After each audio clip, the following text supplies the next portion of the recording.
Sa Revelation chapter 6.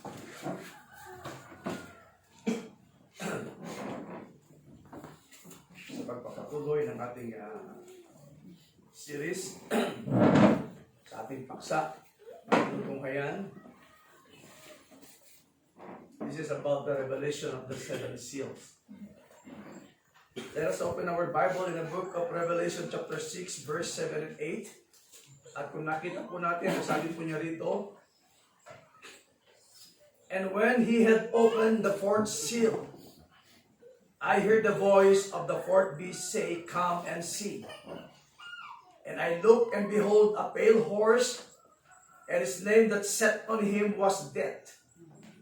And hell followed with him. And power was given unto them over the fourth part of the earth, to kill with sword, and with hunger, and with death, and with the beast of the earth. Once again, Father God, we thank you so much for all this word that you have opened and revealed to us. Amen. This day, today, in our age, oh God. We thank you, Lord, for the revealing of the word. Revealing of all the mystery, oh God. We're so thankful, Lord, and so blessed. Yes. It is because, Lord, you chose us, oh God, to be one of those who will see and understand all this word that was opened in our day. We thank you so much that you open our eyes and to give us an eyes of understanding, oh God. Amen. Yes, Lord. Thank you so much, Lord, for all these spiritual blessings that you have sent for us. Thank you, Lord, for the opening of the word. Hallelujah. And also, oh God, for all these people, oh God, na mayroong bahagi sa iyong salita. Because you chose us before the foundation of the world Amen. to be your bride. Yes, Lord. Thank you so much for everything that you have done for us. Amen. We give you all the honor and glory in Jesus Christ's name. Amen. Amen. Can we clap our hands to the Lord? Ito po kayong makaupo. At ang Diyos ang patuloy na magpala sa bawat isa sa atin. Nag-enjoy ako sa mga awit at sa mga testimony na inyong inaawit sa Panginoon at itinatestify ang kabutihan ng Diyos. Kahit na nakaupo ako, basta't meron kasisiyan, kaliligayan na kayo ay aawit na may kasiyahan, hindi ko lilimitahan ang pag-awit ninyo. Hanggat kayo ay may patutuo at gusto kong maging bahagi sa kasiyahan ninyo, makakasama ninyo ako. Hindi ko kayo lilimitahan sa bagay ninyo. Hanggat tayo nagsasama-sama sa pagpapala ng ating Panginoon na Kanyang ibinibigay sa bawat isa sa atin, Hindi natin pwedeng limitahan ang pagkilos ng Diyos sa bawat individual na kanyang ipinagkaloob sa bawat isa natin. As long as you are willing to sit, right?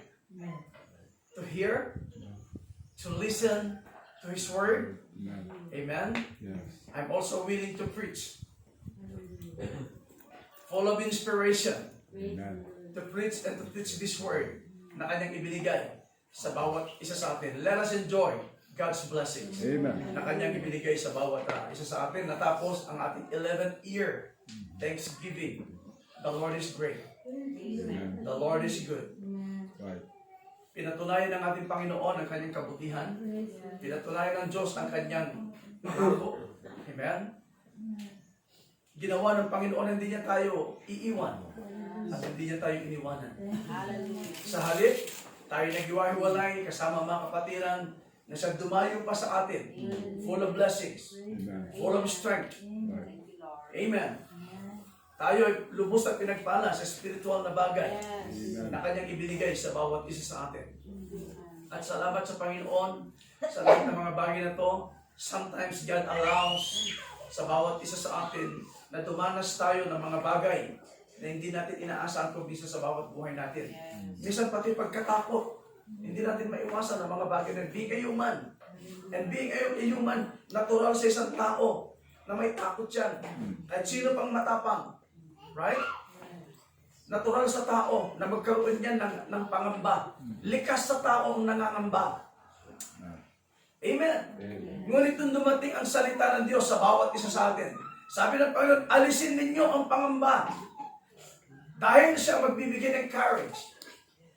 Dahil siya magbibigay sa atin ng tapang.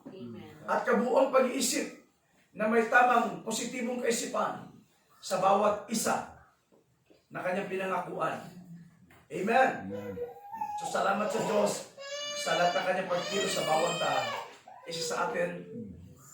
At pinatunayan ng Panginoon ng kanyang pangako at kanyang ipinagkaloob sa bawat isa sa atin.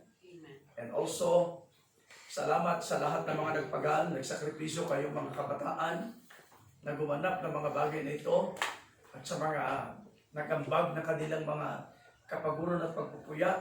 Minsan may mga karamdaman na naramdaman sa katawan dahil hindi mo inaasahan sa pagpupuyat at pagkatapos sa sobrang lamig, nagkakaroon ng epekto yan sa katawan. But thank God for the anointing. Amen. Salamat sa paahid ng ating Panginoon na nagbibigay ng init sa bawat isa sa atin. Right? Upang makapaglingkod tayo, makagawa tayo, bahagi para sa gawain sa ating Panginoon. Sa panahon ng karamdaman, God always been there for us to touch you, to heal you, to prove that He is Jehovah Rapha, a great healer, a great physician, upang tayo ay hipuin ng ating Panginoon. Maaring, pag nakita ka ng mga tao sa panahon ngayon, iba lang ang boses mo, inuubo ka lang, iba na kanilang kaunawaan. See? But thank God, there is God who works in us, na patuloy na gumagabay sa bawat isa sa atin. Pinatutunayan ng Panginoon ang kanyang kapangyarihan at ang kanyang kabutihan sa bawat isa. So napakabuti ng ating Panginoon, napakasayang maglingkod. Kahit paglingkuran natin ang ating Panginoon ng buong kasiyahan. Dahil sa panahon na ating ikinabubuhay ngayon, kapatid, hindi natin alam, minsan isang araw, right?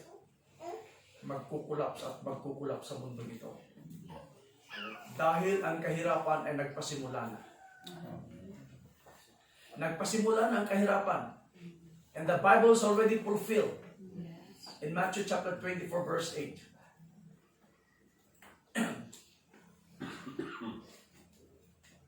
Sabi niyan, all these are the beginning of sorrow. Lahat ng ito ay pasimula ng pagdurusa, kahirapan. Alam ba ninyo, isa sa mga kahulugan ng salitang sorrow pagdating sa Tagalog, isa sa mga kahulugan yan ay sakit. At sa panahon natin ngayon, Gaya na nahinto natin nating series na nakaraang linggo. This is all about the pestilences. At pestilences, ang kahulugan niyan ay salot. Ang kahulugan sa Tagalog ng salitang pestilence ay peste. So isa itong salot. At gaya na nabasa natin, and even the prophet, at sinabi niya, maging sa Biblia, tinugma niya ang lahat ng mga bagay na ito. Nasa mga huling araw, ang bawat isa sa atin ay haharap. Right? Makikipagdigma patungkol sa pestilences na ito. Patungkol sa salot na ito, sa karamdaman. We're going to face a germ warfare. Kailan daw mangyayari mga bagay na yun? In the last days. As we are now living in these last days, the scripture is already fulfilled. In Matthew chapter 24, verse 8, all these are the beginning of sorrow. This is not yet the end, but this is the beginning of sorrow. Na ang mundong ito ay humaharap na sa kahirapan, sa pagdurusa, sa peste, sa karamdaman, at sa sakit. But there is only one hope that God give it to you. It's only God, our hope. Ang ating pag-asa. Sa ayaw at sa gusto natin matutupad, masusunod, ang banal na kasulatan. Ang banal na kasulatan na siya umiiral, nangungusap, na isa sa katuparan ang mga salitang ito. It is not a man-made doctrine. It is not a man-made idea. Kung sa tingin ng mga tao, right, na ang paglilingkod mo, ang pananampalataya mo, we're standing in a cult position, sa isang kultong kalalagay, sa isang kultong posisyon, yan ang iniisip nila dahil kapag ikaw ay tumayo sa tama, tatawagin kang kulto. At sasabihin ikaw ay nasa basic. But they really don't know what is the basic about the faith na kanilang nalalaman. Pero yung basic na kanilang nakikita at nalalaman, this is all about man-made creed and man-made idea. Do you believe that? But when it comes to the word, hallelujah, God calls you to bring you up higher. Dadaling ka sa itaas na kalalagayan at angkas ng ating Panginoon upang makita mo ang lahat ng mga bagay na yun. Yung mga nangungusap at nagsasabing ikaw ay nasa basic. Nakikita ba nilang nakikita mo? Nauunawaan ba nilang nauunawaan mo? Nalalaman ba nila ang mga bagay na inihayag para sa iyo? So we're so thankful to the Lord. Dahil isa kang bahagi ngayon upang makita mo, simula nang ilagay ka sa mataas na kalalagay ng ating Panginoon, ay nakikita mo ang mga bagay na ito. Amen. Na hindi nila nakikita ngayon. Dahil hindi nila maunawaan, they will call you a cult. But if the Lord opens our heart, open your eyes, and God gives you an eyes of understanding, nakikita mong malinaw ang banal na kasulatan. Right? Bakit? Dahil may mga mystery behind all this word. Na hindi nila makita, but thank God, ipinakita ng maliwanag sa bawat isa sa atin ang likuran ng hiwagang ito upang makita natin ang mga bagay na nasa sa katuparan at nagaganap sa ating panahon. Right? Katulad ng ating pinag-aaralan, this is all about the revelation of the seven seals. Kapag sinabing the revelation of the seven seals, this is all about the revealing. O revelation sa Tagalog, paghahayag. O kapahayagan. See? Hindi lamang ito isang bagay na kung saan isang ordinaryong pagpapahayag. Right? Ang pinatutungkulan natin dito ngayon ay yung mga malalalim na bagay, yung mga hiwaga na naroon sa likuran ng mga salita na ito na binigyan ng Diyos sa bawat isa sa atin. So pinag-aralan natin, tinutuntun natin the content and the significance of the revelation of the seven seals. So, kinakailangan tuntunin mo, kinakailangan makita natin, kinakailangan maunawaan mo dahil may kahulugan yan. May nilalaman na dapat natin makita. Bakit hindi nila makita? Dahil hindi nila tinutuntun. Ngunit tayo ay tinuntun ng Diyos upang matuntun natin ang lahat ng mga bagay na ito. Sabi ng banal na kasulatan, maliban na hindi kanya ilapit sa Ama. Right? Hindi mo maunawaan ang mga bagay nito. Maliban na hindi kanya ilapit. Hallelujah. Hindi mo maunawaan ang lahat ng mga bagay na ito. But thank God, He chose you. Inilapit kanya. Inilapit niya bawat isa sa atin. Ngayon mga bagay, hindi natin maunawaan doon. Ngayon ay nauunawaan ng bawat isa sa atin.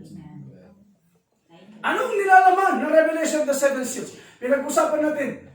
Pauna doon sa first seal, second seal, third seal. This is all about doon sa first seal, deception. Right? Pagdaraya, paglilinlang ang ginawa ng kaaway. Pero ang tingin ng marami, maging marorganisasyon, maging so-called believers sa ating panahon ngayon, nakala nila yung white horse na to ay ang nakasakay dito ay walang iba kundi ang Espiritu Santo. Right? Kung hindi ka inilagay ng Diyos isang mataas na antas, hindi mo makikita at mauunawaan ito. Kaya ang pinag-uusapan natin ngayon, what is the content and the significance, right, of the revelation of the seven seals. Kapag sinabing content, may laman. Kapag sinabing significance, mayroong kahulugan. Yun ang dapat nating makita at hindi ka ilalagay ng Diyos sa isang bagay na inosente or ignorante. Since God calls you and chose you, God will bring you all the clear understanding for you to see and understand all the content and significance of this word. Hallelujah. Amen. Hindi na kontento si Satanas sa lahat ng kanyang mga gawa. Mandaya, pumatay ng mga tao. Amen? Hindi siya na kontento sa lahat ng mga bagay. Patuloy siyang gumagawa. And even today, He is still working. But thank God, there's still also working in you. Sabi ng awit, He's still working on me to make me what I ought to be. Hindi ko masyadong alam yung kanta rin, pero na-enjoy ko. Masaya ako na narinig ko ang mensahe niyoon. Ang napag-aralan natin nung huling linggo, this is all about the third seal. At ipinakita ng Panginoon what is the content and significance of the third seal. Bago tayo pumaroon sa fourth seal, the third seal revealed the coming of the black horse rider. Satan was not contented with just persecuting the Christians. Here, he changed his horse again from red to black, introducing a new way of squeezing the lives of Christians during the succeeding ages, the Salvation and the Philippian ages. Black is a color which signified the greed and abuse of the Roman Catholic Church. The Catholic Church began charging money for novenas. Kaya ito dala-dala niya yung timbangan eh. Right? Mali may magugulat kayo sa akin, but I need to tell the truth. This is all about the truth. This is the fact of the truth. Kapag ginamit mo ang salitang fact, ibig sabihin katotohanan. Katotohanan dapat doon tayo mailagay. Katotohanan dapat dito ay may posisyon ng ating sarili. Bakit sa katotohanan? Dahil sinabi ng Biblia, ang katotohanan ang magpapalaya sa inyo. Amen. Hanggat hindi ka paparoon sa katotohanan, ang salita ang siyang katotohanan. Hanggat hindi ka lumalapit sa katotohanan, magiging at mananatili kang alipin ng bogus na pananampalataya. Right? Ng kredo ng tao, ng man-made system. Ito ang kanyang pinaiiral. But thank God, you are one of His chosen one na kanyang pinili upang ang salita na kanyang idineposito at ibinigay sa bawat isa sa inyo. Dati at dati ang pagkakataon, kapag siya'y tumawag at sumigaw, which is the message of the hour, God will call His last bride. Tatawagin ng Diyos ang kanyang huling nobya. Kita niyo pagiging timawa, pagiging abusado, paiba-iba ng kulay. Sa 7 seals na to, mula sa first, second, third, fourth, ito yung mga horse rider na nagbago-bago ng anyo, nagbago-bago ng kulay, upang iligaw ang tao, upang iligaw ang mga Kristiyano, iligaw ang mga mananampalataya. Ngunit mayroong pinili ang Diyos na mga tunay na tatayo at mananampalataya na hindi kayang iligaw ni Satanas dahil bago dumating ang kanyang mensahe, which is the message of deception, a perverted message, a twisted word, a twisted message, God already sent His unadulterated word for the bride. Amen. Amen. Kanyang ibinigay ang lahat ng mga bagay nito sa bawat isa sa atin. Ikaw ay bahagi. Ikaw ay kasama. See, ilagay mo doon sa fourth seal. Yeah. Dito makikita natin ngayon, bago ko papasok dito, tapusin ko itong black horse nito upang matuntun natin ang kabuuan. You still there? Amen. Hallelujah.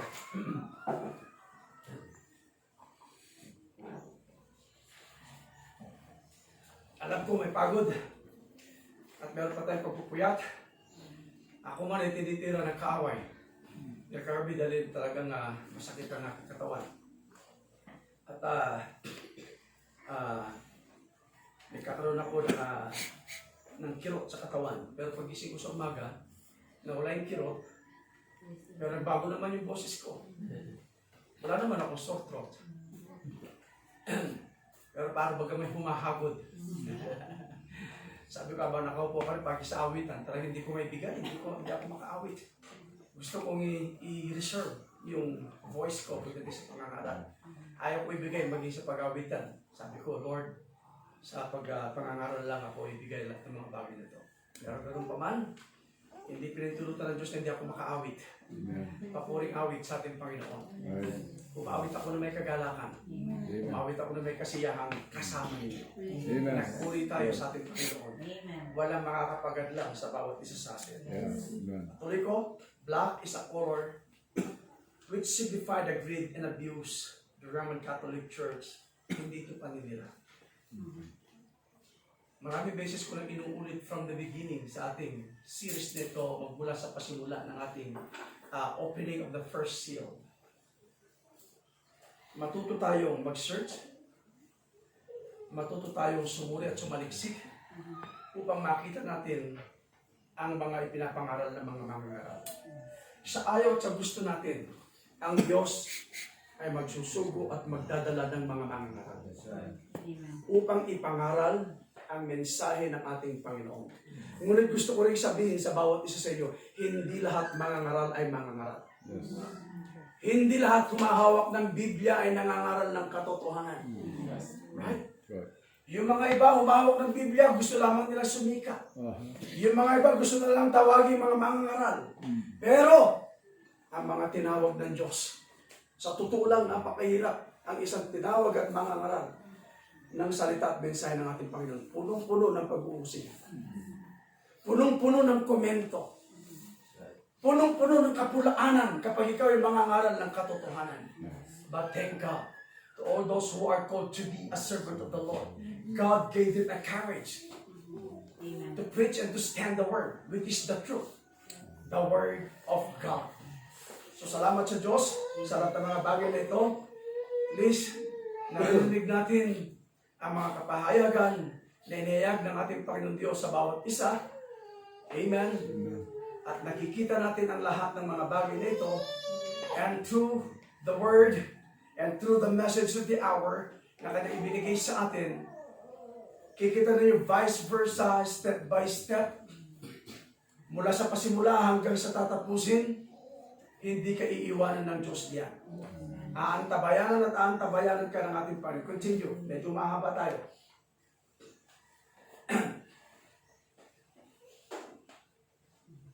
Charging money. Doon ako natapos kanina.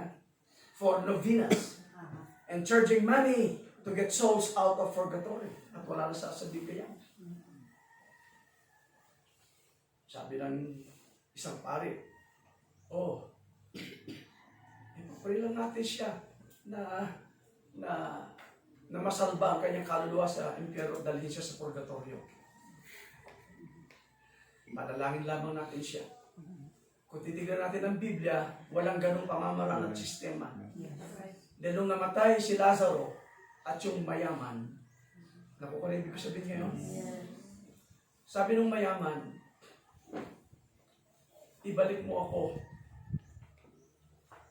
sa dati kong buhay upang sabihin ko ang katotohanan sa aking mga mahal sa buhay upang huwag sila lumagay dito sa kalalagayan ko. Sabihin man natin na yung kanyang mga mahal sa buhay ay pinapanalangin siya dalhin sa purgatorio pero hindi lumilipat ang kanyang kapito sa kanyang kinalalagyan. So the money can do nothing. Even prayers! Ilang beses ka man lumuhod. Lumakad ng paluhod, paduguin mo ang iyong tuhod. Wala nang magagawa ang panalangin. Right? Amen. Kaya nung sila namatay, sinabi niya, kaya mga Abraham, sabi mo kay Lazaro, idampin niya ang kanyang daliri, mabigyan lamang at mabasa ang aking labi sa mga bagay na ito. Gusto ko magdanasin ng aking mga mahal sa buhay, dinadanas ko. Ako yung maapila. Umihiling sa inyo. Babalikin ako. Ano sabi ng salita? May mga mensahero, may mga propeta, may mga mangangaral. Kung pinakinggan nila at makikinig sila sa mensahe, sa pangangaral at pagtuturo, hindi nila mararanasan ito. Right? Amen! Kung makikinig sila sa mga mangangaral. Ngayon ay binigyan tayo ng Diyos. Ang Diyos napakalawak ang kanyang biyaya. Hanggang ngayon umiiral ang biyaya at awa ng Diyos. Binigyan niya ang tao upang magkaroon ng space of time. Para manumbalik, para maglingkod sa ating Panginoon, para maglingkuran siya. Ngunit ang tao, anong ginawa ng tao? Naging abusado dahil ang espiritu ng black horse sa third seal, abusado rin yan. Umira ng pagiging abusado at pagiging timawa sa lahat ng pagkakataon. Kaya lahat ng parang pagkakataon, ultimong prayer meeting, ultimong gawain, inalis niya sa kaisipan ng tao yan. Right? Upang mapokus ang tao sa pagiging abusado at pagiging timawa. Right? Kita mo ang tao sa ating panahon ngayon kapag dumating ang isang disaster. At sabihin natin, nagkaroon ng malalakas na lindol, pagputok ng mga bulkan. Actually, nakasulat niya sa Matthew 24. Ang lahat ng mga bagay ng wars, rumors of war, earthquakes, famine, pestilences. Right? But they're still ignoring the word. But thank God, for your eyes is now already fulfilled. Amen.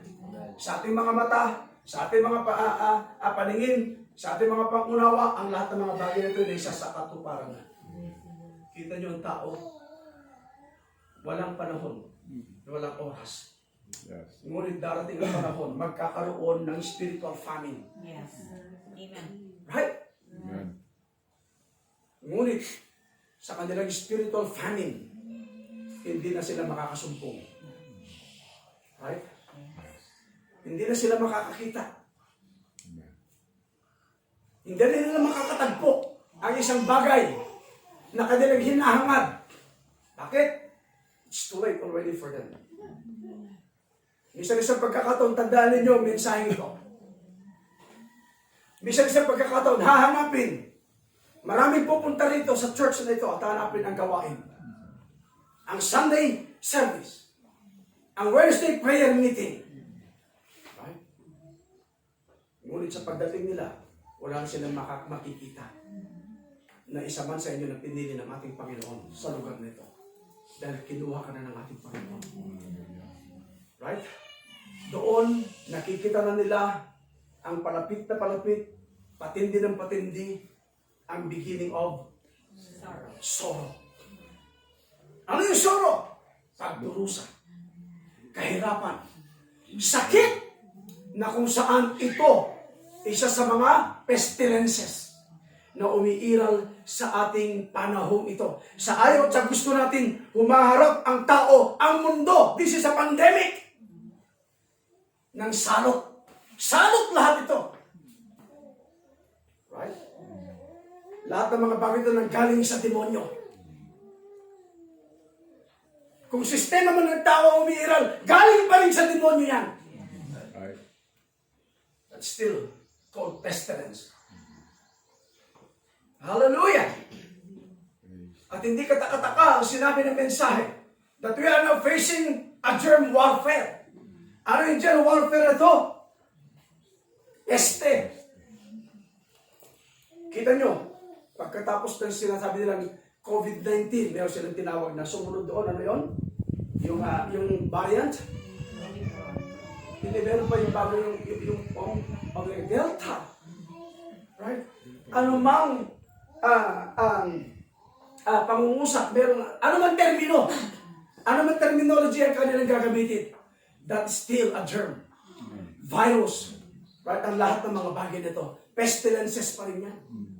Right. Ano man ang sabihin. Right?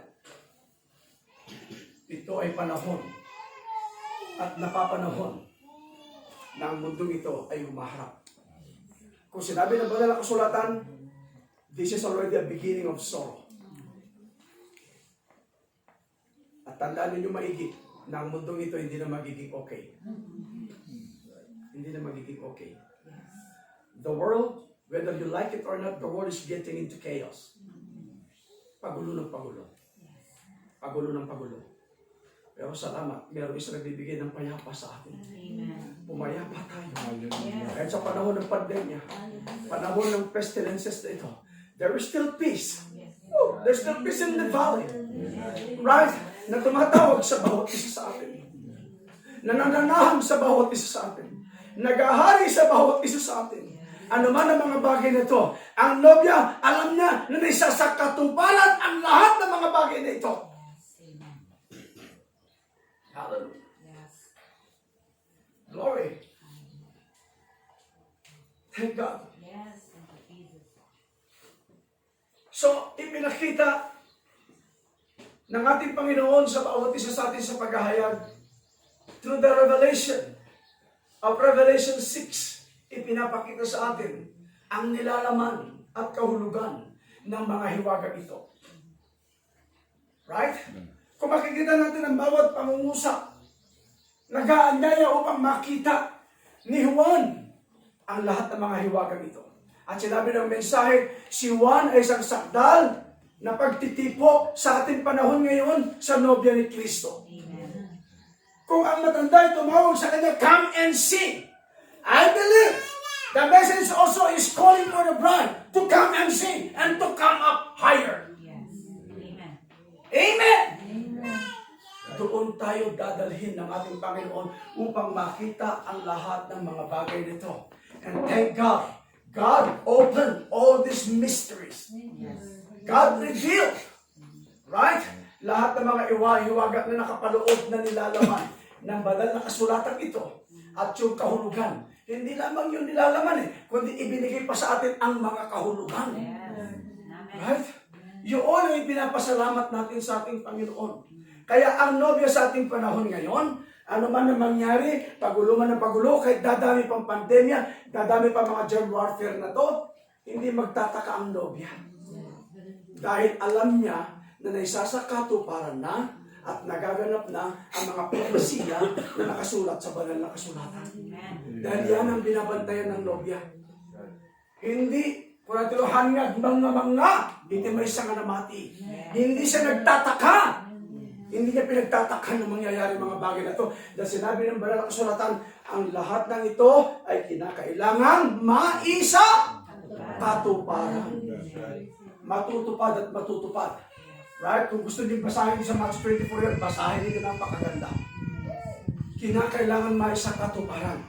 Kapag isa ka ba na ng palataya, hindi umatlang yan. Kinakailangan may isa sa katuparan yan. Magaganap yan. That is thus said the Lord. If that is thus said the Lord, it must be done.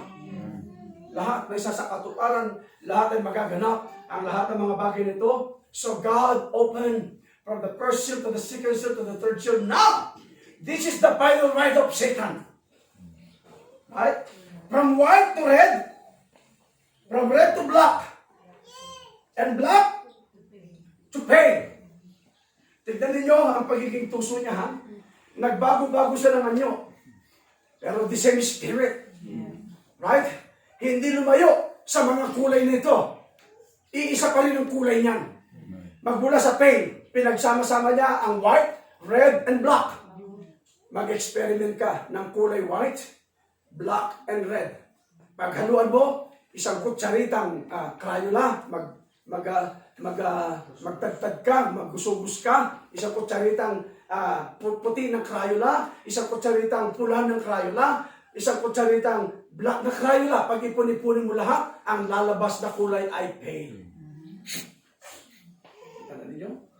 Akala ni Satan, malilinlang niya ang nobya. Sabi ko sa inyo, hindi malilinlang ni Satan ang nobya ni Kristo. Estratehiya pa lamang, move pa lamang niya. Kung nadaya niya ang unang Eva, huwag na huwag niyang dadayain ang ikalawang Eva sa ating panahon ngayon. Dahil hindi na madadaya ang ikalawang Eva. Who's the second Eve today? The bride. You are the second Eve. Our second Adam, none other else, is God. The Lord Jesus Christ. Our second Adam.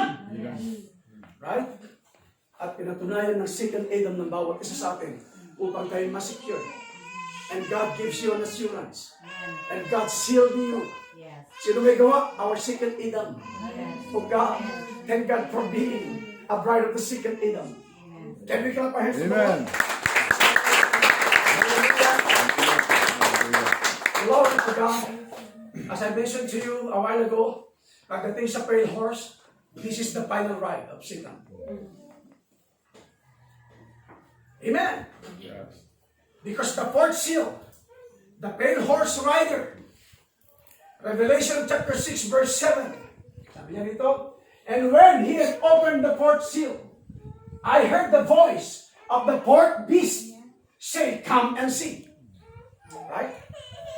And I looked and behold a pale horse, and his name that sat on him was Death. Kung sa pasimula, hindi siya nagpakilala kung sino siya. Kaya, ang daming nadaya.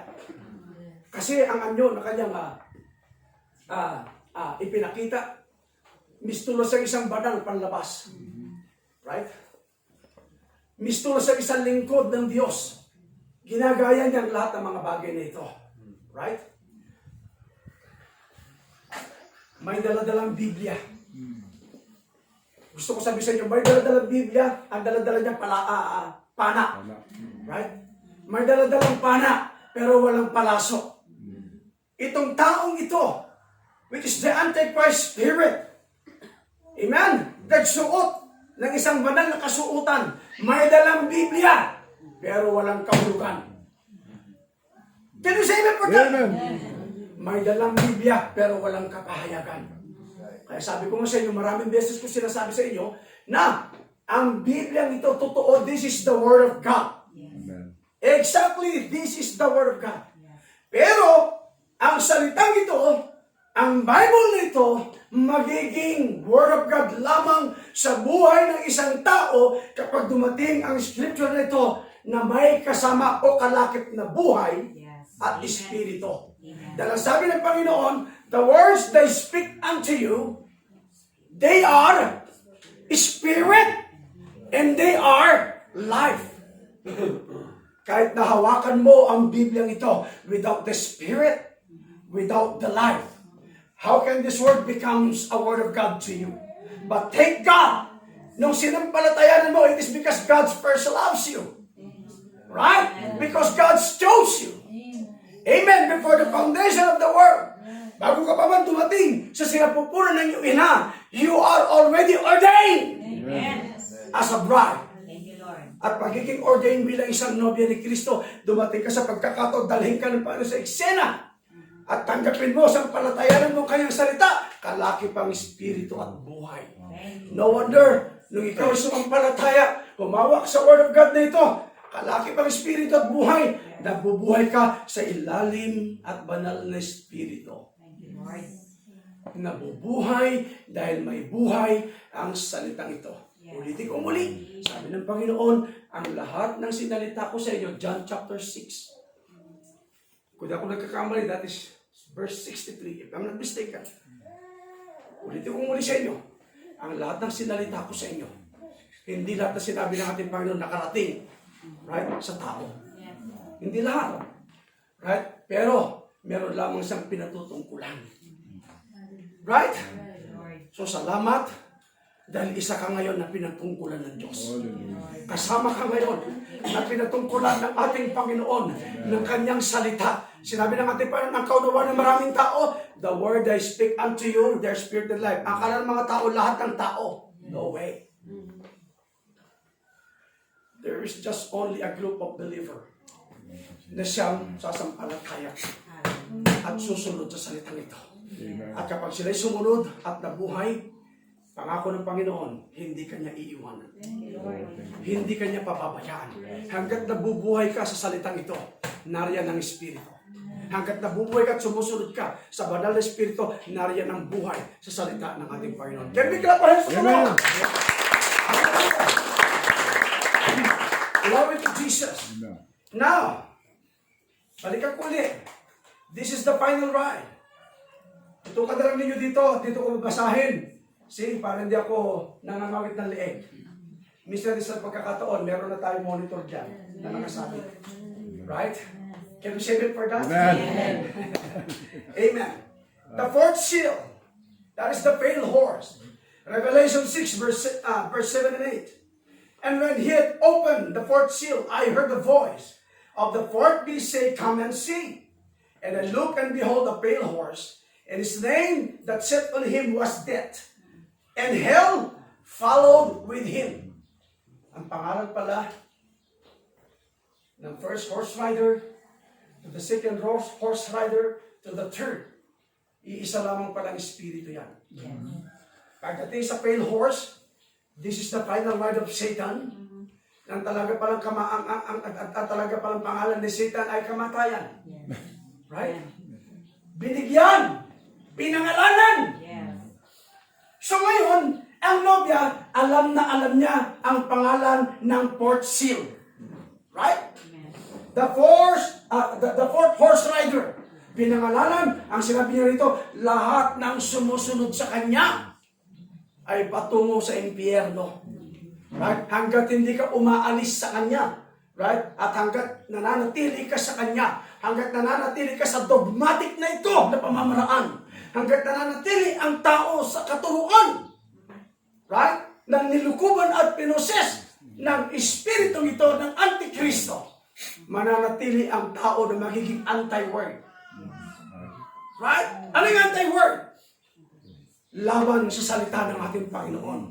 Kung ikaw ay tinawag na mananampalataya, bakit ka magiging laban?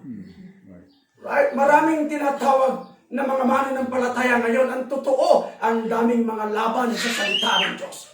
Ngunit kapag ikaw ay tinawag sa salita, hindi ka dapat lalaban sa salita. You are always saying amen to the word.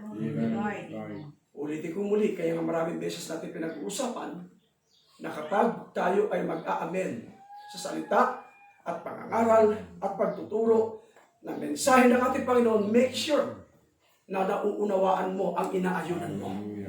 Right? Mahirap. Ang ayon ka ng ayon, patango-tango ka, sunod-sunuran ka, hindi mo alam, ang hulog pala nito yung impyerno. Hindi mo pala alam, ang sinusundan mo yung pale horse na ito. Right? Na kung saan ang kanyang pangalan ay kamatayan. At ang impyerno ay sumusunod sa kanya. Right? Kung ayaw ng tao na makasunod sa kanya at mahulog sa impyerno, lumabas ka. Kaya nga salamat pagdating ng mensahe sa atin, ang sabi ng mensahe, come out of them, my people. Amen. Right? upang huwag kayo maging bahagi sa kanyang kapahamakan. Amen. Still there. Amen. See? Death and hell followed with him. So, napakaliwanag ngayon, ang kanyang pangalan ay death. Kamatayan. At alam natin, ang kahulugan ng salitang kamatayan, death means eternal separation from God. Yaan ang kahulugan ng salitang kamatayan. Ito ay eternal separation. Talagang mahihiwalay ka na sa ating Panginoon. Yaan ang kahulugan ng salitang kamatayan. Spiritually speaking, right? Ngunit, kung gusto mong makuha ang buhay na walang hanggan, right? Layuan mo ang anino ng kamatayan. Right? Layuan mo ultimong anino ng kamatayan. Siya ang Panginoon, the Word. Sa salita ng ating Panginoon, narito ang tunay na anino ng buhay. Glory! Yes. Thank you, Jesus. Death is His name. Death, He is already revealed. Yes. See? Death means eternal separation. Death and hell followed with Him. And power was given unto them over the fourth part of the earth to kill with sword. Doon pa lamang sa second seal. Kita mo? Yung kulay pulang kabayo. Ang kanyang daladala ay pulang tabak. At sinabi ng banal na kasulatan upang siya'y pumatay. Uhaw sa dugo ng mga Kristiyano. Nanlilin lang. Kaya pagdating sa third seal, sabi niya rito, hindi na kontento si Satanas. Malinlangin, dayain, patayin ang mga mananampalataya. Pero may pagkakataon na darating dito sa mundong ito. Sinabi ng Biblia, this is just a beginning of sorrow. Ibig sabihin, itong hinaharap natin, slight pa lang yan. Magaan-gaan pa lang yan. Right? Kita mo ang tao kapag nakokontrol sila. See? Kapag nagutom ang tao, kaya niyang pumatay. Kaya niyang mag-agaw. Yes. Right? Gutom ang tao eh. Yes. Pinag-usapan natin yung about famine nung last week. Amen. Right? Gutom ang tao. So kapag gutom ang tao, wala siyang tamang kaisipan. Right? Wala siya sa tamang lakad. Yes. Amen? Yan ang ginagawa ng kaaway. See? So dinala niya ang espiritu ng kagutom na to upang ang tao ay magbago ang kanilang katatayuan. Upang ang tao ay magbago sa kanilang pananampalataya. But, nagkamaling kaaway dyan. Right? Kahit na magutom, kahit panahon pa ng famine, the bride will stand, remain to the word of God. Yes. Bless your name. Sabi na banal na kasulatan, hindi ka gutom, hindi ka matayan, hindi sakit, hindi karamdaman ang maghihiwalay sa pag-ibig ni Kristo. If you love the world, you will enjoy to serve God. If you love the world, you will make a sacrifice, a perfect sacrifice to the Lord. If you love the Lord, walang murmuring, walang reasoning. Paglilingkuran mo ang Diyos, lahat ng mga bagay na ito ay gagawin mo. It is because you are in love with the Word. Can we clap our hands, Lord?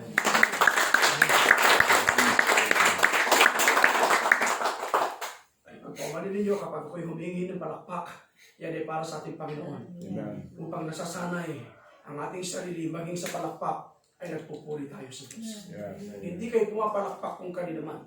Kaya ang hinihingi ko sa inyo, palakpakan natin ang ating Panginoon. Masakit, mahirap naman siguro kapag sabihin, palakpakan ninyo ako. Hindi tama yun. Palakpakan natin ang ating Panginoon. Amen. Right?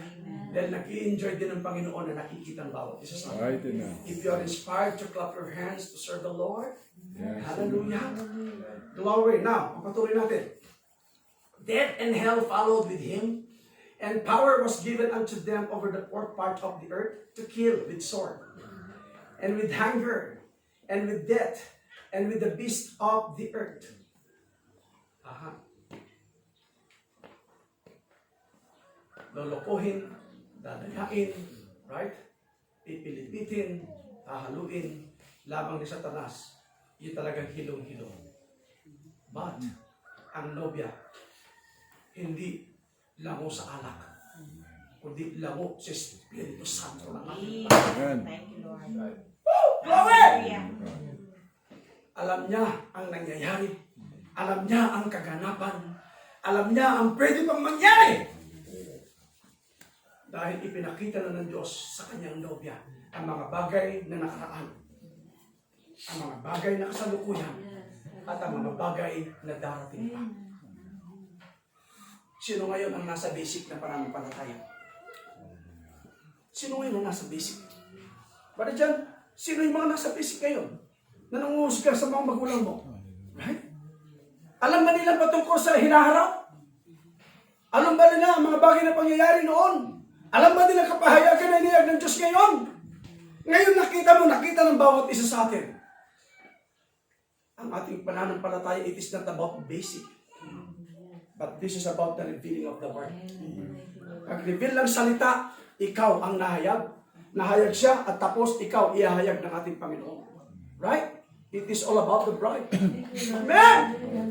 Glory! This is all about you! Dapat nag-i-enjoy ka.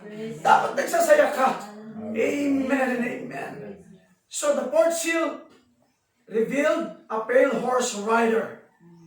This is the final ride of Satan during the 7 Gentile church ages. The pale horse, the color pale, is nothing but a mixture of white, red, and black. It is combined forces of the power of Satan. Pinaghalo-halo. Talagang pinagsama-sama niya. Kumbaga, ang kanyang sasabihin, that is a superpower. Right? Malakas, makapangyarihan. See? Ang totoo, ito yung pangarap ni Satan eh. Pero natupad ang kanyang pangarap sa kanyang pangsariling hinahangad. Right? Glory ko, patuloy ko. The color pale is nothing but a mixture of white and red and black. It is the combined forces of the power of Satan. Pinagsama-sama niya. Minsan isang pagkakataon, ipagsama-sama na rin ng Espiritu ito ang kapangyarihan. Mahalin sa panahon natin, the fourth seal is about pestilences and death. Did you see this? Ang sabi niya rito, death and hell followed with him. And power was given unto them over the fourth part of the earth. Kabuuan. Right? Kapag sinabi yung fourth part, mula sa east, mula sa west, mula sa south, and mula sa north. Apat na bahagi, apat na sulok ng mundo. Ibig sabihin, kokontrolin niya yan. Right? Kung sa ating panahon ngayon, ang tingin ng maraming tao ay kontrolado na ng kaaway, kontrolado na ng murder of harlots. Ang pangyayari dito, hindi pa niya kontrolado lahat yan. Right? Hindi pa niya kontrolado lahat yan. This is only a beginning. Pasimula pa naman yan. Kaya pinagsama-sama niya ang power na to one of these days. Right? Tignan nyo, hindi pa niya lubos na kontrol ang gobyerno. Hindi pa niya lubos na kontrol ang military. But ang kanyang layunin ay makontrol ang lahat ng ito. Yan ang kanyang layunin. Upang maganap ang kanyang hangarin na minsan isang araw, magkakaroon na lamang ng isang sistema ang mundo ito. Iisa na lamang ang relihiyon ang mundo ito. Magbubuo siya ng isang one world religion. One world leadership. Right? At one world system ang kanyang ipapairal. Sa ngayon, hindi pa lubusan. Right? Nakikita pa lamang natin ang pasimula. Did you follow me na? Nakikita pa lamang natin ang pasimula. Natekas lamang tayo sa pamagitan ng pestilences. Sana, huwag tayong magkaroon ng mixed understanding pagdating sa mga salot nating hinaharap. Sa ayaw at sa gusto natin, mag-intervene man ang sino mang mga magagaling dito. Tignan natin ng scriptures. Ang sinabi na banal na kasulatan, ang lahat ng mga bagay nito ay maisa sa katuparan. At dapat lamang na maisa katuparan. Kung ang pasimula ng karamdaman, sakit, salot, peste, ay magpapasimula. Sinabi niya rito, hindi pa ito ang wakas Pero ang kaunawa na maraming tao, kagad wakas na ito. See? Pestilences pa lamang ang nangyayari. Ang akala ng mga tao, ito na ang marking of the beast. Yung 666, this is not yet the marking of the beast. This is not yet the marking of the beast. Maaring makakuha siya ng mga ideya, bahagi sa mga sistema at pamamaraan na ito. Alam ba niyo kapag iiral ang marking of the beast, tandaan ninyo, wala na dito ang nobya. Kukunin na ng Diyos ang kanyang nobya. Kasi pinag-uusapan doon, mapag-uusapan ang pananampalataya. Right? Pakikialaman ng mother of harlots nito ang pananampalataya. Whether you like it or not, dahil meron ng one world system, one world government, one world religion, lahat ng sistema, hindi mo na mapakikialaman. Hindi na iiral dito ang human rights. Hindi na iiral dito ang man's power. Dito sa Laodicea, narito pa rin tayo sa Laodicea. Ibig sabihin ng Laodicea, people's right. Yes. It's people's power. But one of these days, mawawala ang panahon ng Laodicea. Right? Right? Do you believe that? Maaalis sa eksena ito at iiral ang one world religion, one world system, one world government. Hindi ka na pwedeng magsalita. Hindi ka pa na pwedeng magsalita laban sa kanya dahil kontrolado na niya ang lahat. Sa ngayon, humaharap pa lamang tayo sa mga bagay nito. Kumbaga, nakukondisyon ang tao sa ating panahon ngayon. Nakukuha niya, nakakakuha siya ng mga ideya how to control the people. Right? How to control the militaries. How to control the government. Napakadali. Right? Tignan mo, checkpoint pa lamang ang tao natatakot na. Haharangin. E gaano pa kaya kapag umiral na ang one world religion? Next, DC. Sa ating panahon ito, sa ating kalalagayan ngayon, umaharap tayo sa panahon ito. Ngunit tatandaan natin, sasamantalahin din ng kaaway ang panahon ito. Dahil marami magsipaglalabasan na mga bulaang mga ngaral. Mga bulaang propeta. Tignan nyo ang mga YouTube. Tignan nyo ang mga Facebook. Right? Maraming lumalabas na mga ngaral. Maraming lumalabas na mga propeta. At meron pa nagsabi, isa daw sa isang propeta, napakahaba ng buhok, puting-puti, puti ang balbas na napakahaba. Sabi niya, isa sa Indiano, nagpapropesiya, nangungusap, nagsasalita, pero walang thus saith the Lord. Kung hindi ito thus saith the Lord, ituring mong ito isang bulaang propeta. Kasi kapag ang propeta nangusap ng thus saith the Lord, kinakailangang may sa katuparan. Kinakailangang maganap. Kapag sinabi ng Diyos, hindi mapagbiro ang Diyos. Hindi nagbibiro ang Diyos. Kapag sinabi niyan totoo, oh, totoo yan! Hallelujah. May isa sa katuparan, hindi magbabago. Right? At lagi natin tatandaan na sa uling panahon ito natin kinabubuhay. Sa Matthew 24:11. And many false prophets shall rise and shall deceive many. Alam ba ninyo, ang tao kasi sa ating panahon ngayon, likas sa kanya, na kapag pumilaw sa kanya, kanyang pakiramdam lang. Pero hindi nagsusuri ang tao. Kaya madaling dayain. Ang daling magoyo. See? Sorry to use the word, magoyo. See? Kapag ibig sabihin magoyo, nalilin lang. Nadadaya. Dahil hindi mapagmasuri. But not the bride. Dahil ang ni Kristo, hindi lang nakikinig yan. Hindi lang nakikinig yan. Dahil pinaniwalaan nila at kinuha nila sinabi ni Santiago, right? Na wag lamang kayong maging tagapakinig. Ngunit maging tagapaggawa ng salita na inyong pinakikinigan. So thank God sa salita na binigay ng mga banal na mga lingkod ng Diyos na kinasihan ng Panginoon ng kanyang Santong Espiritu. Dahil sinabi ng banal na kasulatan, all this scripture was given by inspiration sa bawat isa sa atin. Was given by God upang maging inspirasyon sa bawat isa sa atin. Kaya nga sa ating panahon ngayon, naglilingkod ka, may kagalakan, may kasiyahan, may kasiglahan, naglilingkod ka na mga bagay na ito ay dala-dala mo. Walang murmuring, walang reasoning, walang pag-aalinlangan. Kahit sa pagtulog mo, kahit nag-iisa ka, kahit nasa kwarto ka, handa ka magpuri sa ating Panginoon. Sa puso mo, handa kang sumunod. Hindi pa man darating ang linggo, excited ka na sa gawain para sa linggo. Hallelujah. And many false prophets shall rise and shall deceive many. Believers, we have only one word. We have only one message. And we have only one mind. Gaya sinabi ng Biblia, kinakailangan magkaroon tayo ng kaisipan. Nino? Ni Kristo. Kapag meron tayo isang kaisipan, isang mensahe, isang katuruan, hindi tayo entertainer na mga preacher sa mga YouTubers. Hindi tayo entertainer sa mga vloggers.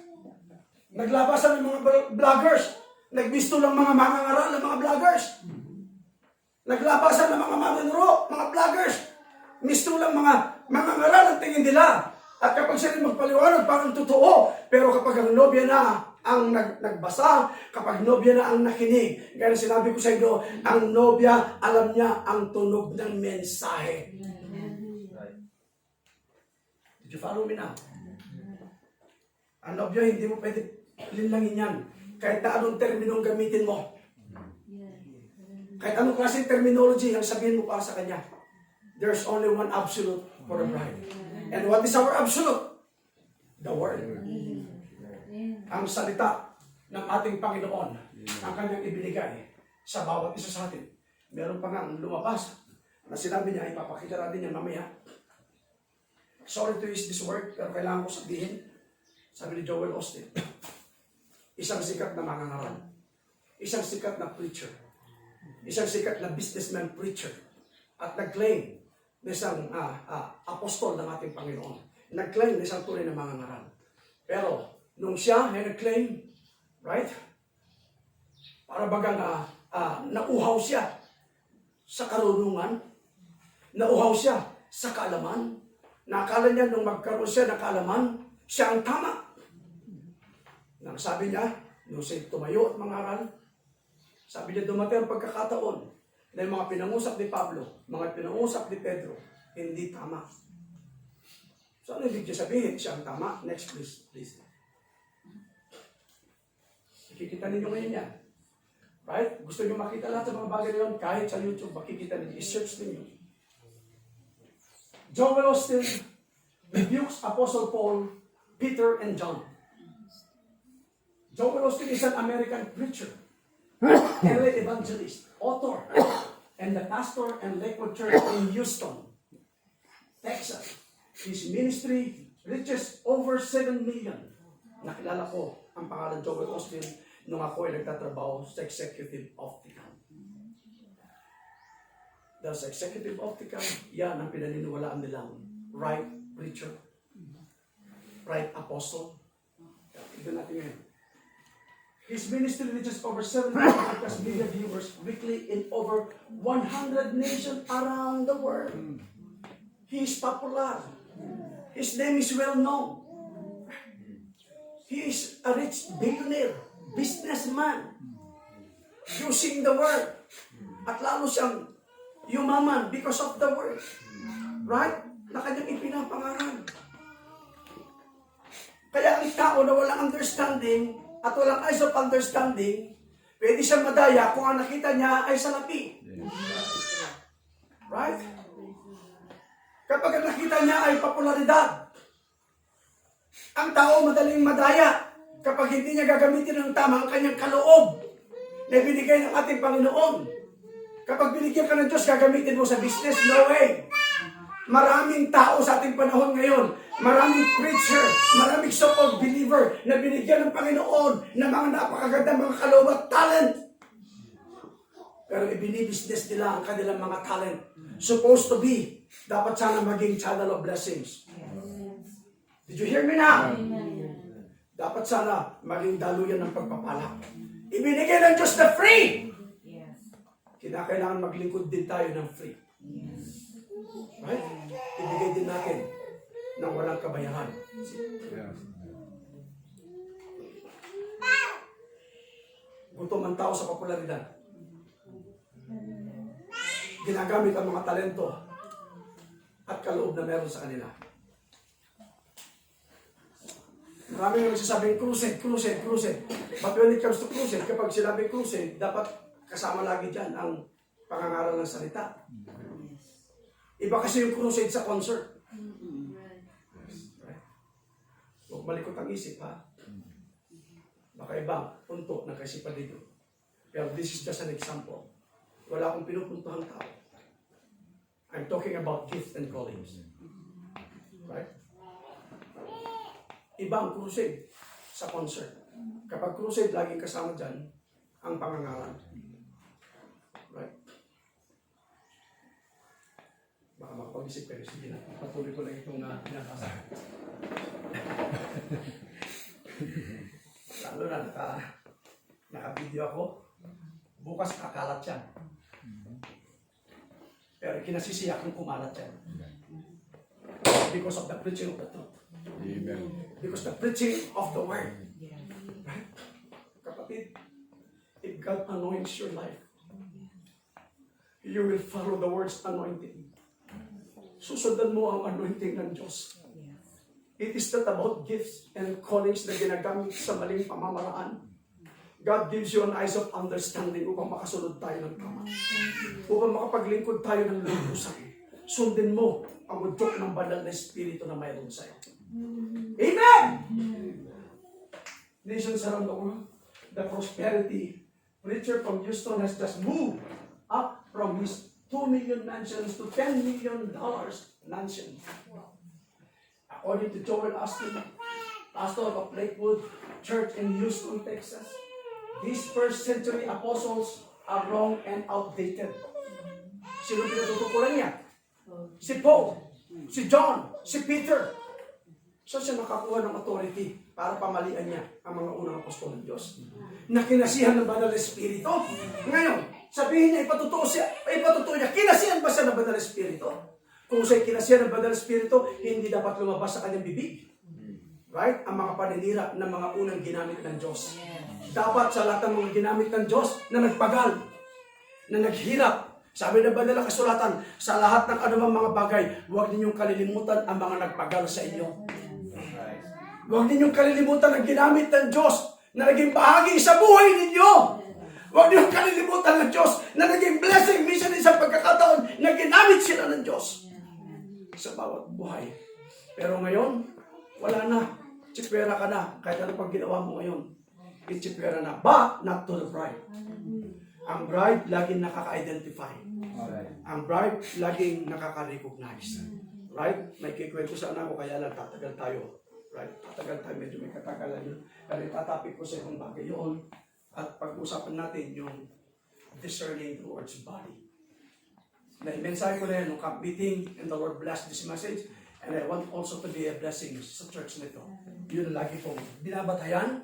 At kapag pinagpala ng Panginoon ng isang mensahe, at magpapatuloy dahil magiging bahagi pa rin, hindi lang mo sa isang lugar, kundi gagamitin ng Diyos sa panibago at ibang lugar muli na gagamitin ng ating Panginoon. These first century apostles are wrong and outdated, and he has come out boldly to infer indirectly that apostles Paul, Peter, and John, who wrote much of the New Testament, see, were wrong and need to be corrected and rebuke. Dapat sana, kung mali si Pablo, kung mali si Peter, kung mali si John, hindi na si Joel Austin na mag-rebuke. Ang Espiritu Santo na dapat mag-rebuke sa kanila. Did you follow me now? Right? Hindi na dapat siya mag-rebuke dito. Kundi ang ating Panginoon mismo. But the Lord give them power and authority. Yes. Siguro nainggit lamang dito dahil may authority si Paul. May power si John. May power si Peter, right? Sabi ni Peter, silver and gold, I have none. Yes. Wala ako kahit na isang pilak. Wala ako, ulit pa may isang mabalitok. Ngunit ang dati may sanga mo kay Tidkuking ka. Itinagan ni Jesus, tumakdan ka, kinmagna ka. And that is the power and authority. At kung marunong tayo sumunod, marunong tayo mag-discern, marunong tayo kumikilala ng kapangyarihan at ng anointing ng ating Panginoon, I believe that the bride has a spirit of discerning and power and anointing na binigyan ng Diyos upang makakilala ang bawat isa sa atin. At kapag nakita natin na ito ay pagpapala ng Diyos, you will receive, you will accept, you will believe, you will live the word. Thank you, Lord. Hallelujah. Hallelujah. Glory to Jesus. Hallelujah. Continue reading. In Exodus 3, they see. The fourth seal revealed a pale horse rider. This is the final ride of Satan during the 7 church ages. The color pale is nothing but a mixture of white, red, and black. Ibig sabihin, pagsasama-sama. Kapag sinabi pagsasama-sama, one of these days, magaganap ang tawag at ang kanyang pagnanais na bisa isang pagkakataon, lahat ng lumabas sa kanya ay makakasama niya. Lahat ng kanyang mga anak na humiwalay sa kanya ay babalik sa kanya. Yes. Lahat ng kanyang mga anak na umalis sa kanya ay babalik sa kanya. Sasabihin niya, mga anak, bumalik na kayo. Right? At ngayon, kapag sila ay bumalik, ipairal natin ngayon isang kapangyarihan at sistemang talagang superpower na tayo lamang ang makakagawa, makakaganap. Why? Because the pale horse is the final ride of Satan. Kaya naglabasan ang mga false prophets, false teachers, false preachers, false teachers sa ating panahon ngayon. Kaya marami pa rin na humaling, maging sa mga babasahin. Alam ba yung sulikat, yung isang libro na tinatawag na purpose-driven, na ito ay talagang ginawa yan ni Rick Warren. Right? Maraming sumikat, maraming tumangkilik. Pero ang totoo niyan, it is not all about the real Christianity. This is about the mixture. Pagsasama-sama, pagkukombine. It is not about Christianity, but this is all about Islam. Pagpapanumbalik. Pag-merge. Pagsasama-sama ng power upang maging superpower. Dahil minsan isang araw ng kanyang layunin upang makontrol ang buong mundo. Kinakailangan sumama ang lahat ng mga religious leaders sa kanya. But to tell you now, but there is only few group of believers that will not accept his mixture color. From white to red and to black. And the final ride is the pale horse, which is Satan. Hindi malilinlang. Ang sabi ng banal kasuratan, if possible, the very elect, they shall be deceived. But the message tell us, and God assured us, it is very impossible for the bride another day. It is very impossible for the bride to deceive. Because we have the pure word. Bago darating sa atin ang perverted word, ang perverted message, ibinigay na sa atin ang pure word ng ating Panginoon. Pagdating ng pure word, ngayon, alam na alam natin kung ang mensahe ay perverted. Alam natin ang mensahe kung twisted. Right? Paano ka madideceive? Dahil dumating na sa iyo ang pure word. Nasa atin na ang katiyakan, nasa atin na ang selyo, sinelyohan na tayo, ang ganda ng mensahe sa salitang art. From in and out, God seals you. Mula sa loob hanggang sa labas. Right? Sinelyuhan tayo ng ating Panginoon upang hindi magkaroon ng entrance ang kaaway sa mga gates. Upang gamitin niya ang lahat ng mga bagay na ito. Huwag na huwag mo siyang bibigyan ng pinakamaliit na butas. Kahit na maliit na butas lamang, kapag nakakita siya ng entrance, pipilitin niyang pumasok yan. Right? But thank God, walang butas. Why? Because we are already sealed. In and out. Mula sa loob hanggang sa labas ay selyado tayo ng banal na kasulatan. Narito pagsasama-sama, pag-merge, require and promote Islam. See? Require purpose-driven church, talagang pumatok yan. Tinangkilik ng maraming organisasyon. Alam ba ninyo bakit lumabas ang mga bagay na ito? Para mawala ang focus ng mga believers sa ating panahon ngayon at tumingin sila sa panibagong katuruan. Sabi ko nga sa inyo, bago dating ang mga mensahe ito mapanlil lang, ibinigay na ng Diyos ang purong salita at mensahe sa bawat isa. How can we deceive sa mga mensahe ito samantalang meron tayong tamang salita, meron tamang mensahe, meron tamang katuruan, at meron tayong tamang kaisipan na ibinigay ng Diyos sa bawat isa sa atin. See, lahat ng ito ay pagsasama-sama ng mga religious group, religious leaders, upang manumbalik sa kanilang ina.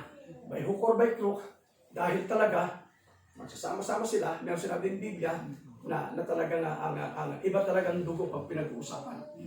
Spiritually, nangungusap tayo dahil babalik at babalik sila dahil sila yung mga anak. Right next to Daisy. Bitik. Isa sa mga gawain ng Papa na kung saan ito ang tatayo. Right? Na magpapakilala na siya ang Diyos dito sa lukong ito.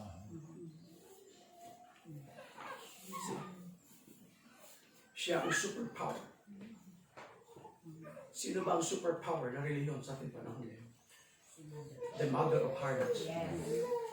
Natin pinag-aralan mula doon sa first seal, second seal, third seal, at ngayon, nasa final ride, nasa final exposition. Right? Kapag sinabing exposition talaga, ihayag! Ipapakita. At ngayon, na-expose si Satan. Dati-dati, hindi nila alam ang kanyang pangalan. Pagdating sa kanyang final ride, sinabi niya rito, ang kanyang pangalan ay kamatayan. At ang impyerno ay sumusunod sa kanya. See? Glory! At alam natin, ito kanyang final ride. You still there?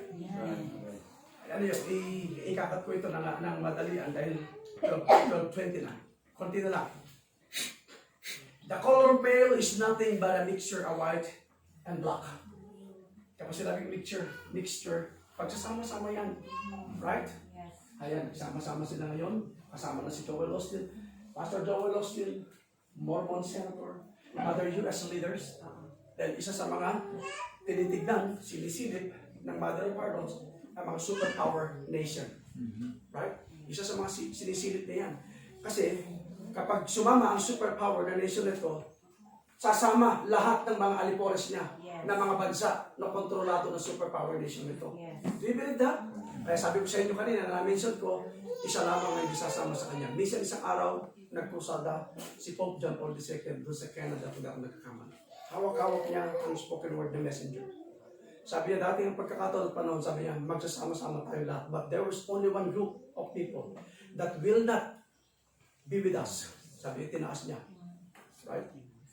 Ang spoken word ng kanyang title is The Messenger. Alam niya?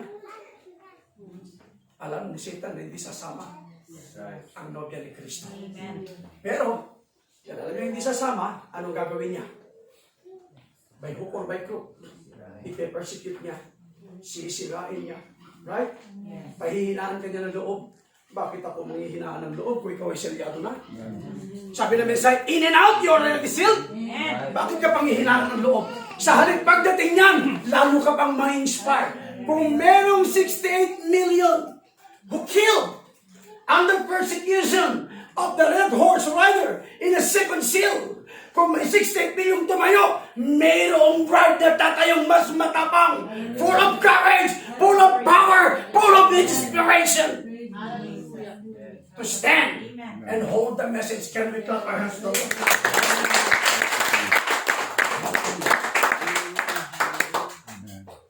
Wala makakapagpatakot sa'yo. Wala makapag-intimidate sa bawat isa sa atin na tumayo at lumakad sa katotohanan. Amen? Continue. The color pale is nothing but mixture of white, red and black. It's the combined forces of the power of Satan.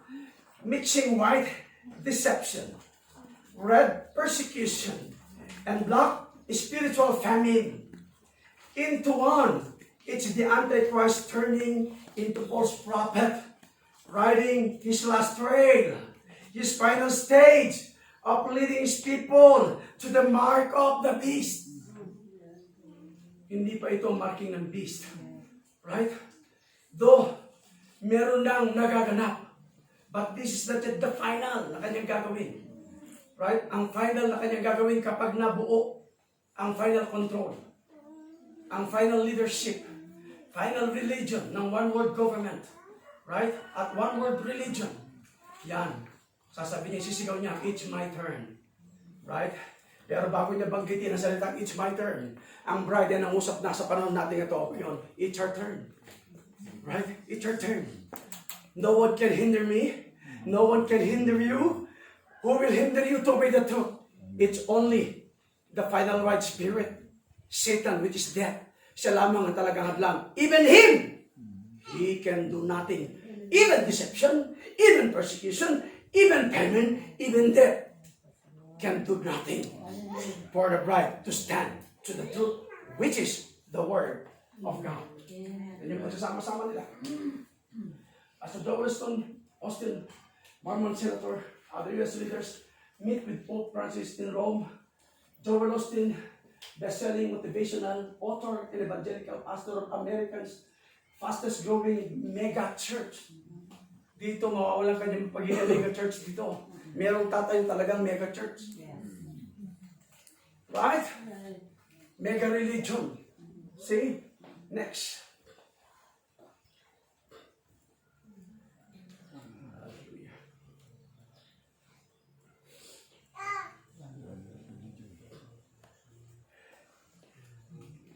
These people to the mark of the beast, which is happening in our age right now. Notice that death and hell followed him.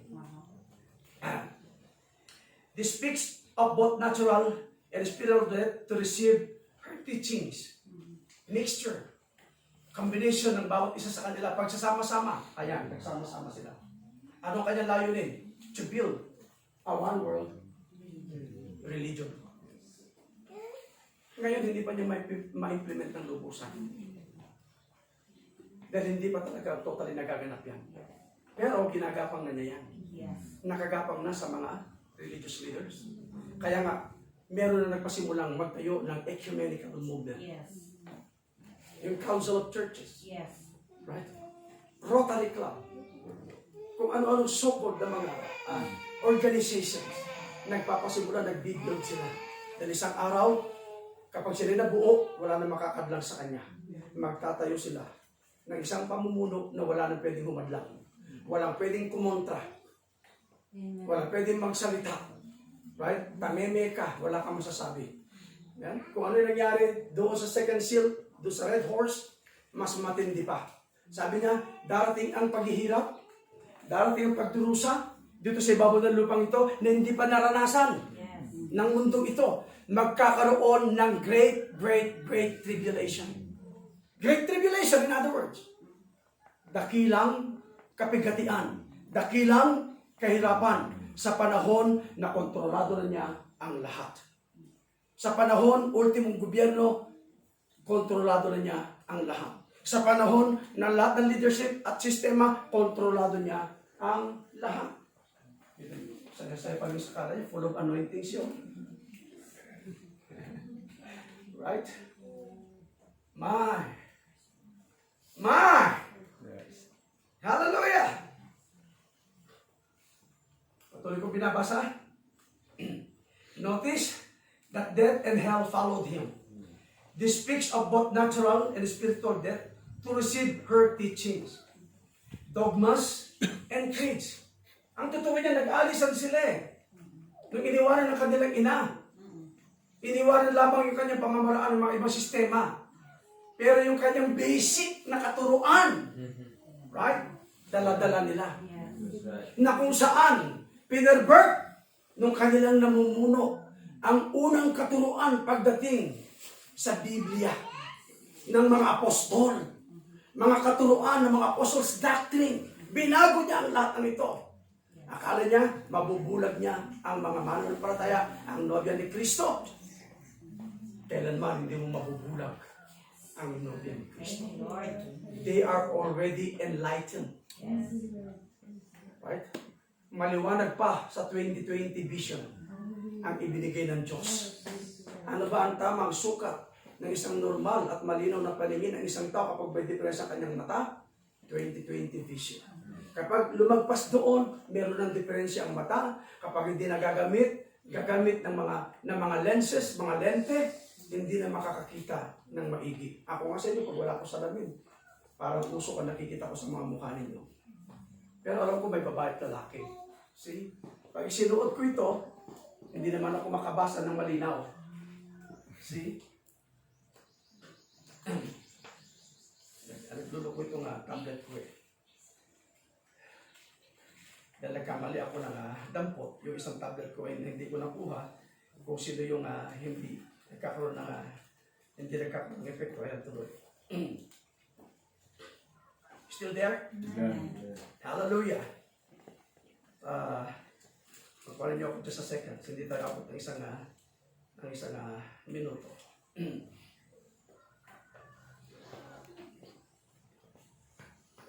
Kung minsan hindi ako high-tech sa paggamit dito, kaya kumbaga manual ang aking paggamit. See? Ito.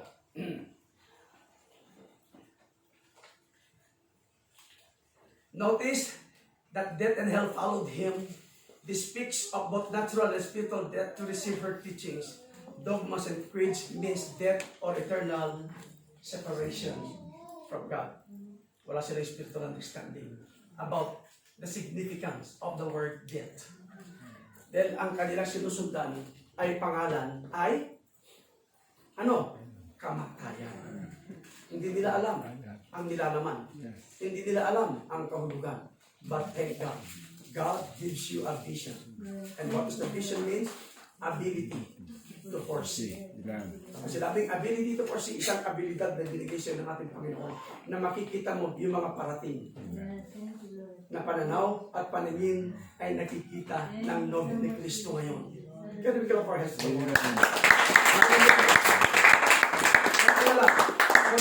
Konti na lang. Pagpamanin nyo. Sword, hunger, pestilence, in Exodus 30, and death are what Satan brings the people today in his final ride. And that is already his final ride. A true fulfillment of Matthew chapter 24 verse 7. For nation shall rise against nation, and kingdoms against kingdom. And there shall be famines and pestilences, and earthquakes in diverse places. The pale horse rider is riding in our age right now, controlling politics, military, economics, and religion. He is the prince of the power of the air. Ephesians 6:12 states, for we wrestle not against flesh and blood, but against principalities, against powers, against rulers of darkness. Kapangyarihan, pamumuno, kapangyarihan, kapag sinabing power, kapangyarihan, dadalhin niya yan ang kanyang daladala upang makipagbaka sa nobya ni Kristo. Makikipagbaka si Satan kay nobya ni Kristo. Sanay sa pakikipagbaka ang nobya ni Kristo. Kapag nagdala ng baril, spiritually speaking, ang nobya ni Kristo, tinitiyak niyan, pulpak ang bala. Hindi katulad sa first horse rider. Nagdala siya ng pana, pero wala siyang palaso. Ang nobya ni Kristo, meron siyang word, meron siyang understanding, meron siyang word, meron siyang revelation. Dadalhin niya ang kanyang full power gear. Isusuot niya ang lahat ng mga baluting ito para sa kanya. Nakikita niyo ang kanyang final ride, dadaanin niya sa lahat ng mga bagay na ito upang makaisa ang lahat ng mga kilalang tao, kilalang preacher, kilalang reliyon, kilalang politicians. Right? Kaya pagdating sa politics, makikita mo yung dumi ng politika. Pagsasama-sama, kahit na kapag talagang hindi nila gusto yung magiging makakalaban nila, kapag nag-iisa-isa sila, talagang may hirapan sila. Right? Kaya tignan natin ngayon. Ang Amerika, ayaw nila kay Bongbong Marcos. Pumasok lamang tayo dito sa politika ngayon dahil isa sa mga ginagapang na nga namumuno ito ay ang mga politicians. Dahil sila may control ng government. Right? At minsan sa pagkakataon, ang government gusto na rin kontrolin. Dahil sa gobyerno, dito sumusunod ang mga military, Yes. mga polis. Sa gobyerno, sila sumusunod. Do you believe that? Kita mo, may 5-star general, talagang police chief, military, 5-star general. Pagdating ng politician, o sir, sunod-sunod si sir talaga see, dapat yung talagang ikaw, may tayo bilang isang general, i-prove mo na isa kang general, na walang makakadikta sa'yo, kahit na pasino kang presidente, kung meron tamang prinsipyo. Ang nobya, kapag may tamang prinsipyo, walang sino mang kilalang religyoso ang makakakontrol sa kanya. Isa lamang ang pwede kumontrol, the Holy Spirit of God. Why? Because He has the Word. Amen. Next. Alam ko, last na lang yan na ibibigay sa inyo. Kaya nga, ito ngayon, bago ko basahin, pakita sa inyo lahat ng mga bagay na ito. But God cannot be defeated by Satan. God in this last age has raised His standard once again by giving His people the power to overcome the evils of the pale horse rider. God gave the Christians of this age the power of the flying eagle. Yes. And what is that? That is a prophetic revelation. Kaya nga yung 4 beasts na yun, na makikita natin sa pasimula, lion, sa ikalawa is a cow. Pagdating sa ikatlo, this is a face of a man. Now, that is the flying eagle. Do you believe that? Pagpatuloy ko, ang sabi niya rito, hallelujah, giving His people, God gave the Christian of the age of the power of the flying eagle, the spirit of the prophetic utterance. Dahil gagamitin ng Diyos ang kanyang propeta upang mag-utter. Kapag sinabing utter, sumigaw, magsalita, mangaral, magturo. Dahil siya ang mouthpiece ng ating Panginoon. Dahil ang kahulugan ng salitang prophet means a mouthpiece of God. Siya ang bibig ng ating Panginoon. At siya lamang ang may taglay at may karapatan na magsalitang, this is thus said the Lord.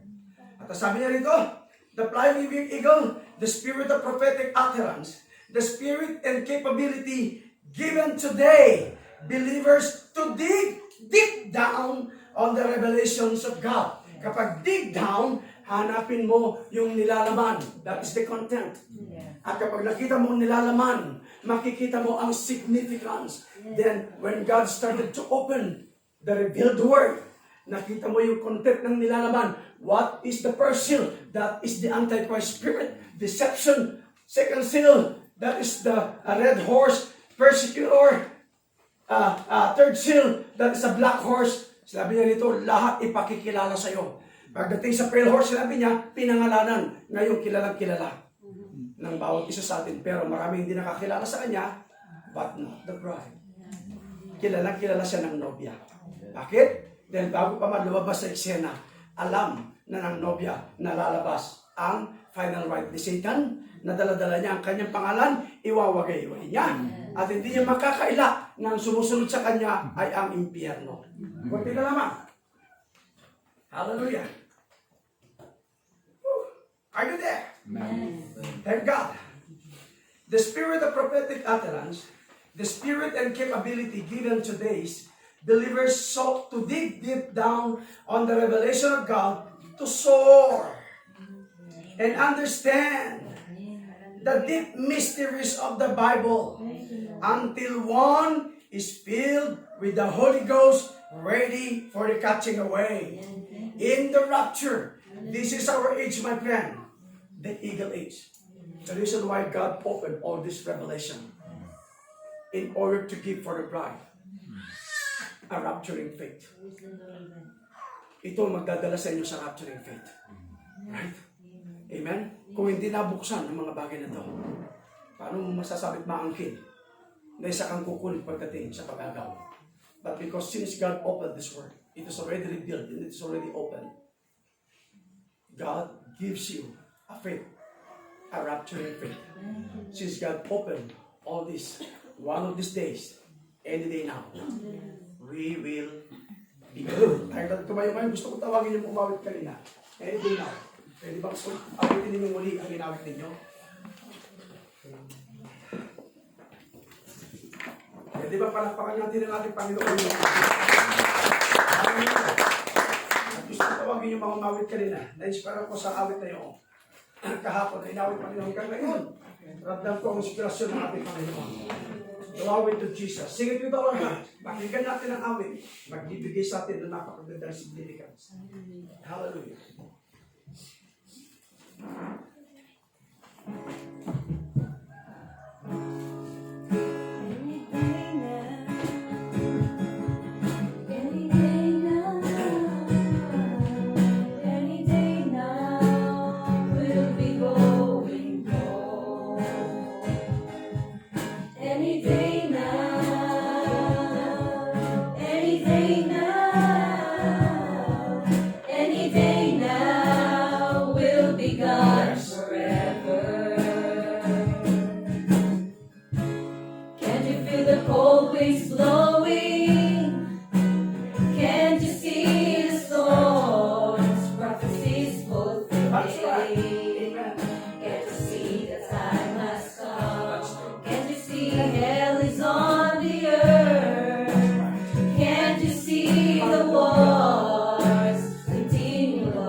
any day Thank you, now. Father God. And we clap our hands to the Lord.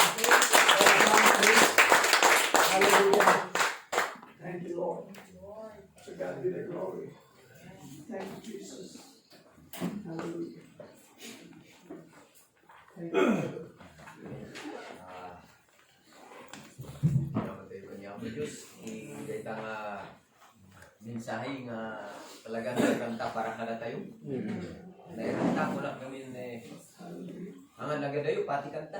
Yes. Di ba? Yes. Nakita nyo, even the song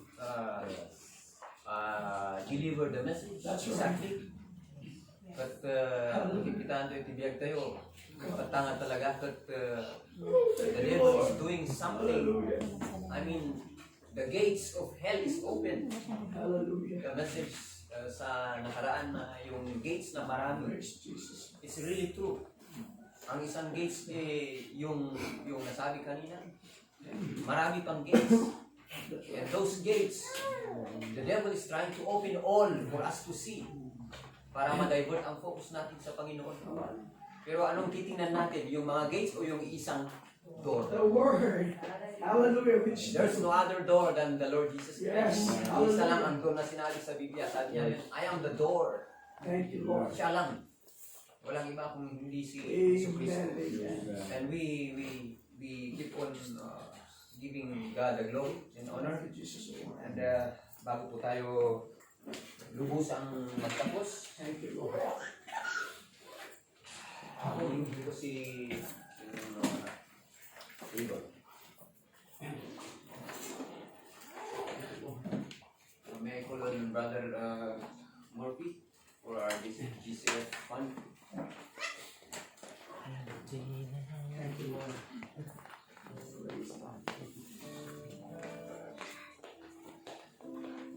As you sing the song, God is so good.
Kumarang kayo.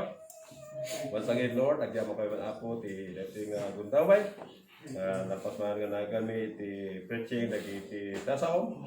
Kung pa dagi ti soro kat manmano nga iglesia ti nang iti importansya na uno mga isoro uno handa kaya nga awatan na magyaman kami nga iti dating uri nga timpo kat in reveal mo dagi ti nga mysteries nga maawatan dagi ti nobya iti mo uri nga panahon.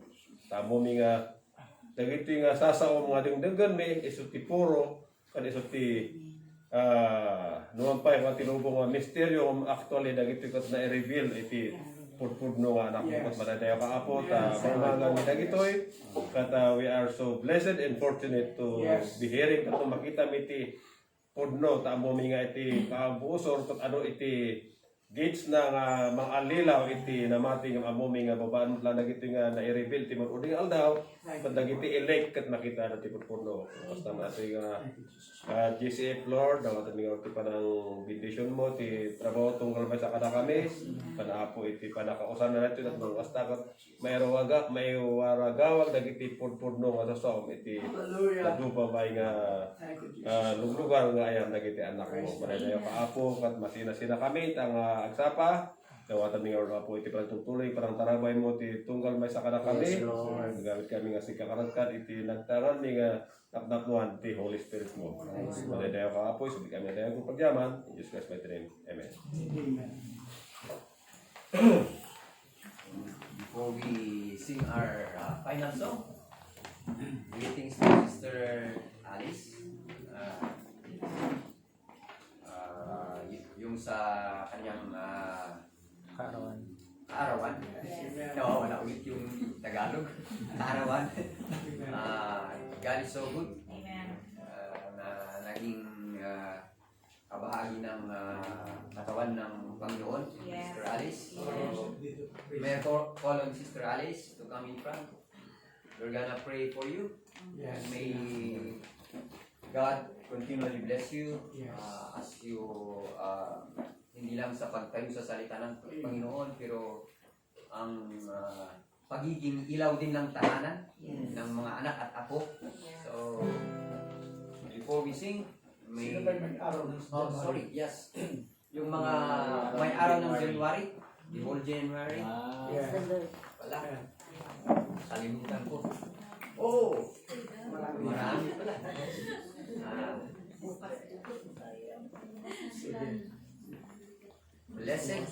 Blessed birthday po sa inyong lahat.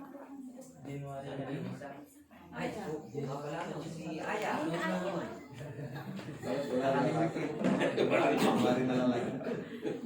Marami palang January talaga. So, Awitan natin sila. yeah. Yun ang bansa. Hinahanap ko rin yung Tagalog ng sing. Let's sing happy birthday. Happy birthday to you. Happy birthday to you. Happy birthday. Happy birthday. Happy birthday to you.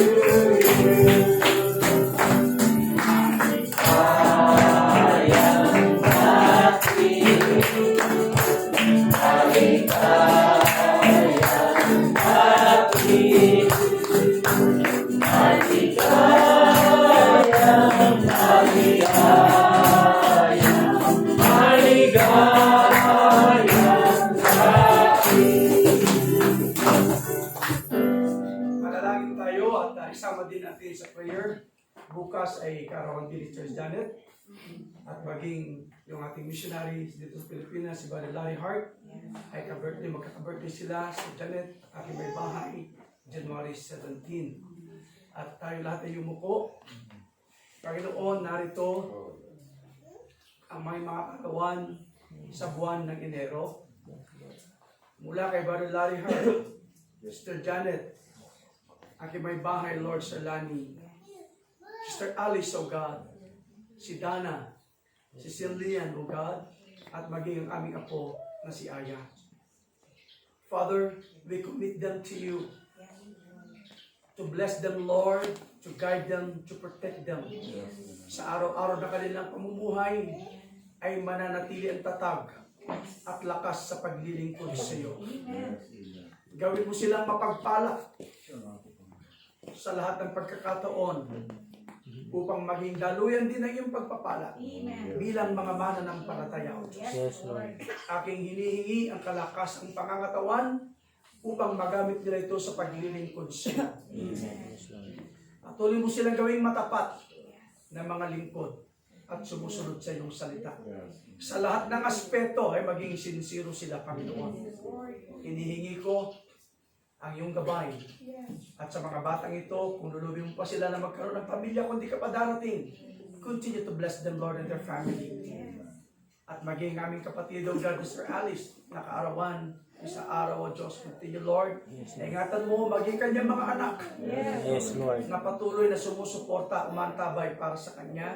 Sa kabila, Lord, na wala ng kanilang mahal na ama. Ingatan mo po sila dahil merong isang ama na umantabay na walang iba kundi ikaw. Patubayan mo sila maging ang kanilang inapo, mga anak. And also bless by the J.R. Lord. Make him Lord, a faithful believer to your word. Anoint him. Give him more power to follow your perfect will. At maging kanyang anak na Sister Mitch. So, continue to bless even this whole congregation, O Lord. Sa ko po, ipinagkakatiwala ang lahat ng ito. Purihin ka, sambahin ang ngalan mo, dahil ikaw lamang dapat ang papurihan at bigyan ng mataas na papuri at taos pusong pasasalamat. Sa ngalan ng aming Kristo Kristo, ito pong aming dalangin. Amen. Palakpakan natin.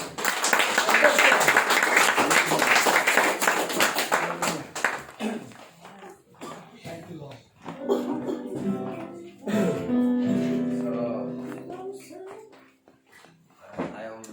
Marami pa akong gustong sabihin. I-dismiss in Jesus' name since we don't have enough time. Pero I hope that next time we will have a service until afternoon. Bakit ko nasabi to? Because galing sa Biblia yung sinasabi ko eh. This is the day that the Lord has made. Hindi this is the hour. Day ang nasabi ko. Kaya nung nag-preach si Apostle Paul sa Biblia, may nahulog sa bintana sa kanyang pakikinig. Bakit? Ikaw ba naman hanggang gabi, hanggang mag-umaga na, nag-preach pa si Paul? Huwag kayong mag-alala, hindi natin gagawin ngayon. But I'm just trying to drive something na point na ang day is for the Lord. It's not our. Kasi sa Amerika na, minutos na po sa Amerika. Sa totoo lang. Kung hindi pa tapos yung preacher, umalis na yung kongregasyon. So, mapalad pa rin tayo. Because we still have this kind of time na magpuri sa Panginoon. I mean, we still have. So, let's say, ano yung Tagalog? Samantalahin ang panahon na habang nasa atin pa. I mean, ang biyaya na ganito. So, let's keep on worshiping God. And as we sing this song, dismiss in Jesus' name, may the peace of the Lord Jesus Christ be with us. Oh, I love you with the love of the Lord as we shake hands with our brothers and sisters.